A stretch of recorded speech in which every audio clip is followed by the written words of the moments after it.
pada anak laki-laki memiliki manfaat bagi kesehatan. Di antaranya mencegah infeksi saluran kemih, kanker penis, serta menekan resiko terjangkit virus HIV. Sunat dilakukan dengan cara memotong dan membuang lapisan luar pembungkus ujung penis.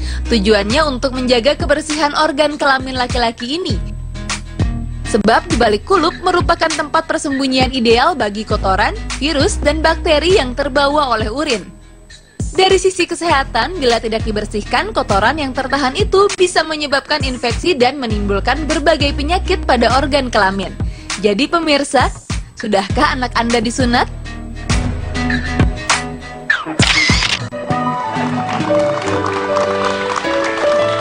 Itu tadi kita lihat contoh sunat dari laki-laki ya. Kalau laki-laki memang penting ya dari sisi medis ya. Iya betul.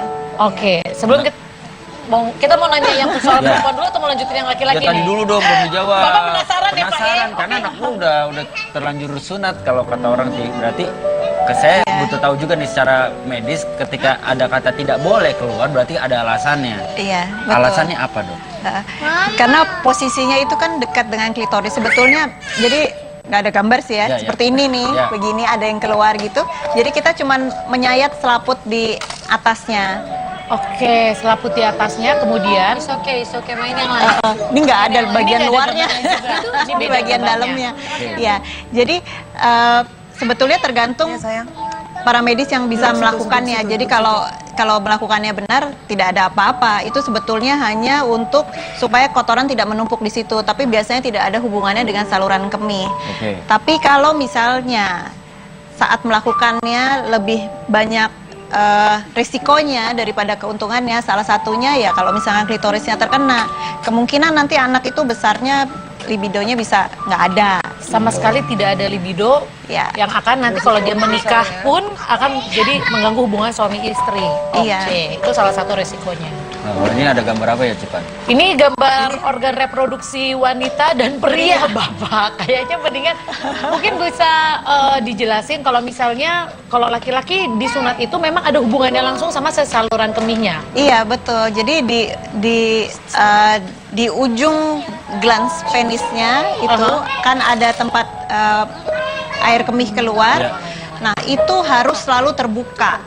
Kalau misalnya tertutup seperti anak yang belum disirkumsisi, kotoran akan menumpuk di situ. Kotoran itu misalnya air kecil yang sudah lama dan tidak dibersihkan, lama-lama kan bisa jadi kristal. Nah, menutup di situ. Kalau misalnya tertutup, jadi buang air kecilnya tidak lampias, bisa naik lagi ke atas. Selain kotoran yang dari luar masuk lagi. Berarti memang benar kata Tata tadi ya, bersihnya memang harus kalau dibuka. ngomongin cewek sama cowok berarti memang harus lebih concern cowok sebenarnya malah ya. Iya, tapi karena saluran kemih perempuan lebih pendek, jadi perempuan lebih sering terkena infeksi saluran kemih. Iya. Jadi kalau misalnya sekarang aku mau nanya dulu yang masalah tadi di Amerika kan, ini kedua bintang tamu saya kan anaknya belum ada yang disirkumsisi karena kasihan. Tapi kalau di Amerika tadi rekomendasinya malah di bawah umur 1 tahun. Sebenarnya ada nggak sih usia terbaik untuk disirkumsisi untuk anak laki-laki? Sebetulnya tergantung anatomi dari penisnya sendiri. Kalau misalnya penisnya nggak ada masalah, kulupnya bisa diturunkan sehingga lubang dari saluran kemihnya bisa terlihat dan mudah dibersihkan, nggak apa-apa, boleh bisa ditunda sampai usia pubertas. Tapi kalau misalnya nggak bisa diturunkan, aduh, apa ini? Dia kasih kartunya ke dokter. Tapi kalau misalnya kulupnya tidak bisa diturunkan karena lubangnya sempit, itu namanya fimosis, kita harus bertindak cepat. Oh, jadi orang tuanya, berarti orang tua pun juga harus memperhatikan itu ya, harus. Iya. Oke. Iya, betul. Tahu juga ya. Ini baru tahu nih saya, soalnya saya nggak pernah punya pengalaman anak laki-laki kan, jadi nanti buat persiapan kalau suatu saat anak saya laki-laki. Maksimal deh dok, umur tertua buat seorang anak. Ini masih bisa nggak tetangga saya? Untuk yang keberapa kali? Selesai hidup saya, Bu.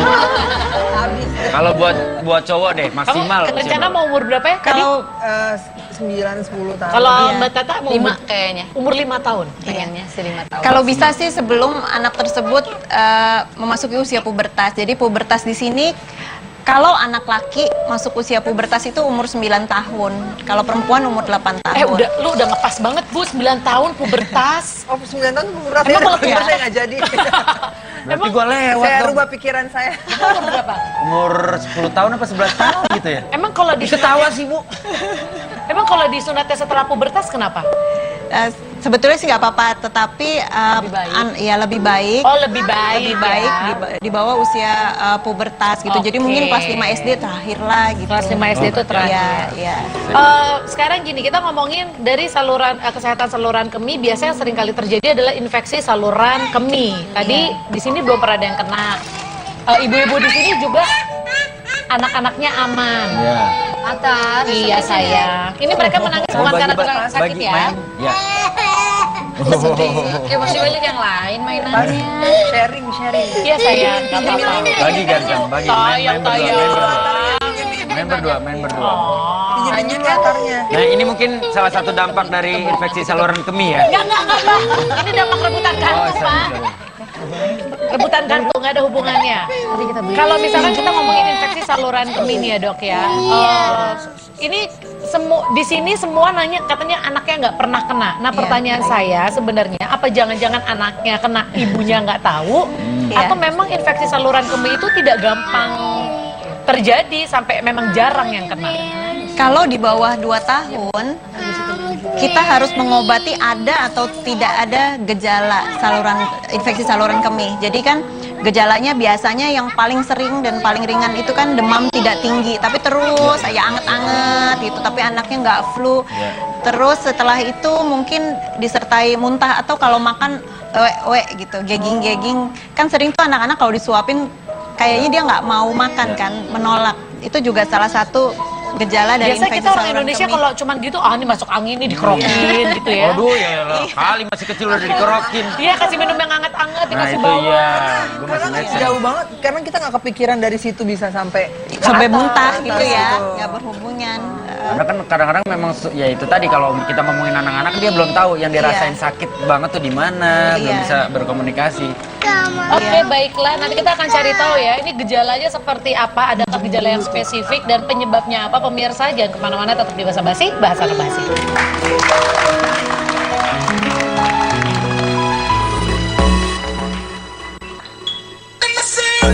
Kabar kabur kali ini katanya capung dapat menghentikan kebiasaan mengompol. Pemirsa pernah mendengar jika anak yang suka ngompol di saat mereka sudah besar bisa menghilangkan kebiasaannya dengan capung? Sebenarnya, ini hanyalah suatu mitos yang menjadi keyakinan. Sehingga si kecil takut untuk digigit capung dan berusaha agar tidak mengompol. Dengan adanya ketakutan itulah, anak-anak mau tidak mau menghilangkan kebiasaan mengompol tersebut. Jadi, bukan masalah pusarnya digigit capung ya pemirsa.